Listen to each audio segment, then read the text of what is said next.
જય માતાજી। હું પારસમાં રાઠોડ જામનગરથી। આજે ખૂબ જણાવતા બહુ દુઃખ થાય છે કે અમારા છોટા કાશી એવું અમારું જામનગર આજે આ બીજી વાર બનાવ બની ગયો છે ગૌ માતા માટે, અને જેમની ગાય છે એ અહીં હાજર છે। અને આવા માણસો માટે કાયદાને બહુ બધું આમાં શું કેવું, કાંઈ શબ્દ નથી અમારી આગળ કે હવે કાયદા કાનૂનને હવે કાયદા ફેરવો, નહીતર અમારા હાથમાં હોપી દો। ભાઈ તમારાથી ન થતું હોય તો આજ અમારાથી જોવાતું નથી। અમે કાલનું જોયું છે તો રોટલો નથી અમને ભાવ્યો।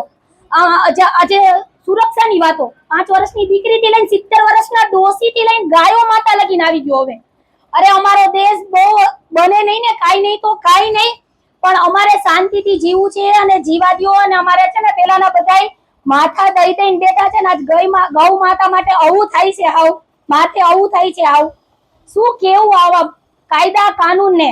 આ વાઘ તો છે ને દેશીની કોથળીઓનો છે કે એક ટીકડીથી આખું બેરલ બની જાય છે। ઈ પી અને આ વિડિયા જોઈ મોબાઈલમાં, અને માણસને ખબર નથી કે 5 વર્ષની દીકરી છે કે 70 વર્ષના ડોસીમાં છે કે ગાયો છે। હવે કાયદા પેલાના સમયમાં ગુરખા આવતા, આથી અમે નાના હતા ત્યારે બોલતા બારે જાગતે રહો જાગતે રહો। અત્યારે ક્યાં કોઈ જોવા મળે? કાયદા કાનૂનને ખાસ વિનંતી છે કે આ ભાઈને ગોતી અને કા અમારા હાથમાં દઈ દો અને કાને લાઈવ બજારમાં ફાંસી દઈ દો। જય ભવાની। આ ઘટના રાંદલનગરની છે અને આ બા છે એમની ગાય છે, અને ખરેખર ગાય ગાભણી છે। 6 તારીખની છે। આ રાંદલનગર સ્કૂલ છે બરોબર એક્ઝેક્ટ એની સામે જ।